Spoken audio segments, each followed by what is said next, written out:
Kanye West est sans doute l'un des artistes les plus innovants du 21e siècle, que ce soit dans la musique ou dans la mode. Il l'a démontré avec ses nombreux albums à succès, mais aussi avec sa marque Yeezy, qui fait toujours autant parler d'elle depuis plus de 10 ans, étant passée par Nike et Adidas. Cependant, lorsque quelque chose a du succès, tout le monde cherche à copier afin de créer des alternatives et faire du profit sur le travail de l'artiste de base. Cela a déjà été fait chez Zara de nombreuses fois, qui a été accusé de copier des petits designers talentueux, mais cela a également été fait par Walmart, qui selon ses dires, a essayé de vendre des fausses Yeezy Foam Runner à 20 $ sur leur site. Mais ce qu'on ignorait, c'est qu'une immense guerre se déroulait déjà entre les deux parties. Salut, c'est Mia et vous regardez Sneak and Gossip.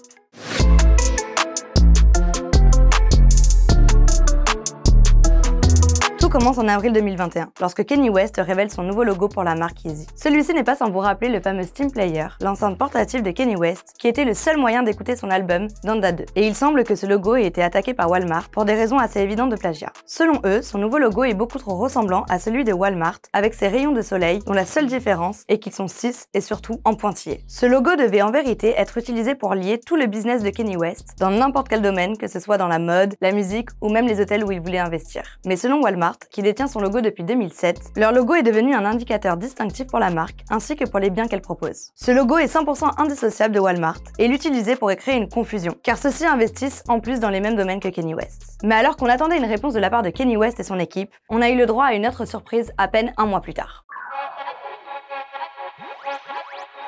Sans que personne ne s'y attende, la situation s'est totalement inversée du jour au lendemain dans cette affaire. Tout d'abord, Kanye West et son équipe ont demandé à ce que la plainte soit retirée, car le logo pour eux n'est pas si similaire qu'ils le laissaient entendre. De plus, selon eux, le fait que Kanye tente d'induire les consommateurs en erreur est absurde, car la dernière chose que Yeezy voudrait faire est d'être associé à Walmart ou de s'associer à Walmart.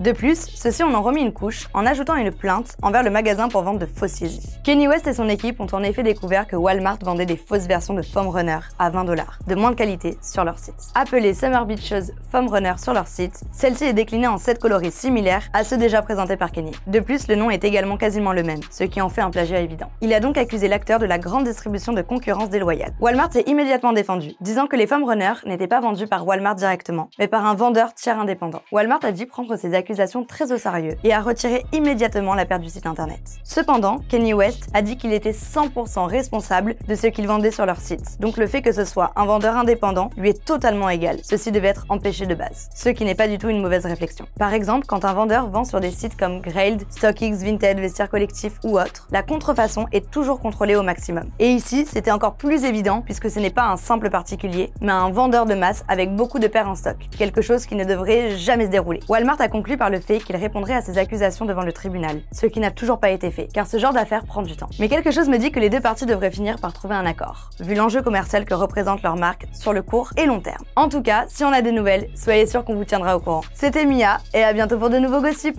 Salut!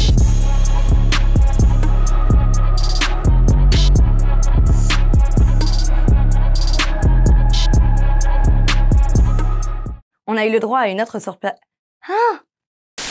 Qu'il leur laisse entendre. Induire les consommateurs en erreur est absurde. Presque. Kanye West et son équipe ont en... J'arrive pas. On en effet appelé Summer Beach Shows Foam Runner. Walmart, putain c'est dur, hein.